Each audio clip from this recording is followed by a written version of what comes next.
24 Fairview Avenue. The first question I have based on the numbers is, do the numbers look at the current enrollment in K-4?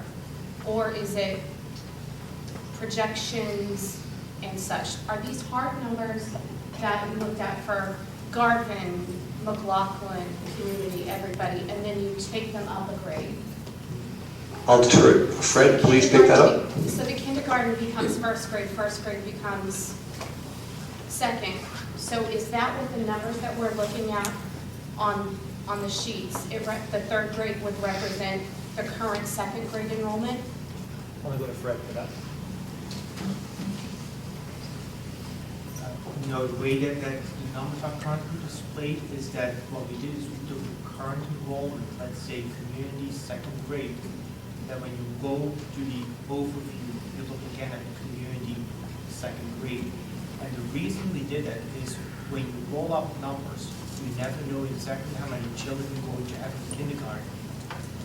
So if you do that for 2 years, you always have to predict your kindergarten enrollment. If you were to roll up all the students, then all of a sudden both your kindergarten and your first grade becomes an estimate.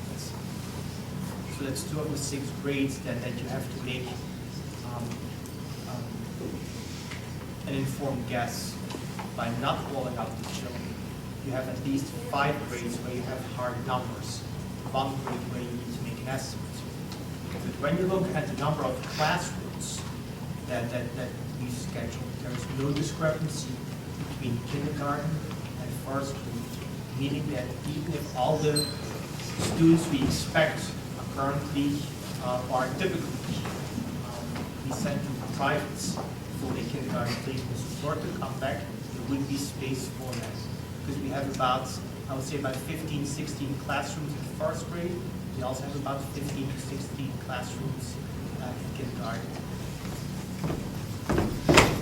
So the numbers that are on the sheets are the current grade enrollments for right now? Correct.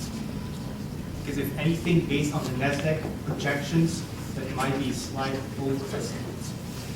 Because if you want to make an estimate, you better err on the side of caution and take the highest number of the 2. So the second question, or actually a statement that I have, is the traffic issue at BF Norton with the school almost doubling in size. There's not a lot of parking in the back as it is. There's an after-school program that's housed in the cafeteria at BF Norton. There have been multiple times where kids have gone out that door to go play in the back and people are speeding around that corner and then kids almost get hit. So if you're going to increase the number of students that are getting dropped off, drop-off could potentially become a nightmare for all of the students, safety-wise. We're not supposed to park in the Bank of America parking lot. A lot of people park there anyhow. But with the increased student population, that could become a bigger problem. And then if you're increasing the number of teachers that are at this school, where's everybody going to park? And I don't know if anybody's thought about that, because where do you extend the parking lot unless we're going to take out the playground? Fast response, I would tell you this, all the L's, we have issues with the adults and the traffic patterns. We recently had to retrain some of the schools in terms of the traffic flow. Garvin comes to mind, Ashton. So BF would be the same. If we did this, we'd have to really, go down and look at it. One thing we haven't done yet, we haven't lined BF Norton's parking lot in a long time, so that will be part of the conversation, relining it, like you said with Garvin, but really looking at the capacity and where everyone's parking. But you're right, it would have to be looked at. Okay. The next thing is, I heard you make a statement that the Garvin kids that go to BF Norton, the Ashton kids that go to Garvin, there's a possibility of keeping the kids that are displaced from one school going into another school, keeping those kids together. So that would really be looked at? We actually looked at it in the model, Okay. and in their small groups, for example, if there are 12 students, say, grade 3 from Cumberland Hill, and they're going to a southern school, we could put 12 together in that location. And parents had asked about that, and we believe in every instance we could do that. Okay. And then this is just for, would be a new parent.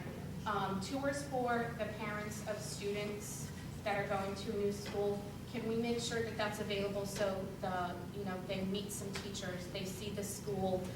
A lot of animosity and anxiety goes in kids when they have to change. And the same thing goes with adults.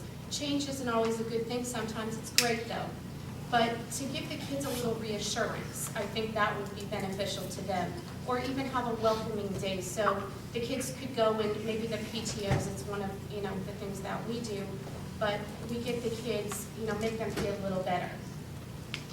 The very last comment that I have is, the one concern that I have that probably, I think that the lady that spoke first talked about the books in the libraries. And specifically BF is almost doubling. There's a lot of kids that are going to be checking out books in the normal cycle of, the library day. We need to make sure that we have enough books in that library so every kid is able to check out a book on the appropriate reading level. So if funds need to be given to that school to make sure that the appropriate amount of books is in the library for the kids, I think that's something that you guys, I know it's not a topic, but you really need to think about that when we're doing this too. Thank you. Thank you. Principal Maloney, can I just interject? Has there been a time where BF Norton has had as many students in the building as are proposed right now? Yeah, in the early 90s, BF, I believe, was as big as 496 students. It has been, definitely has been that big. I'd also like to address the after-school program parking issue. The parents who pick up children at the Y have been explicitly told, and there is a sign up, that they're supposed to park in the back and walk to pick up their kids. There should not be traffic going around the building at that time of the day. So if there is and people are seeing it, just let me know and I'll talk to the Y about that and stop that from happening. But yes, BF has been that big before. Thank you.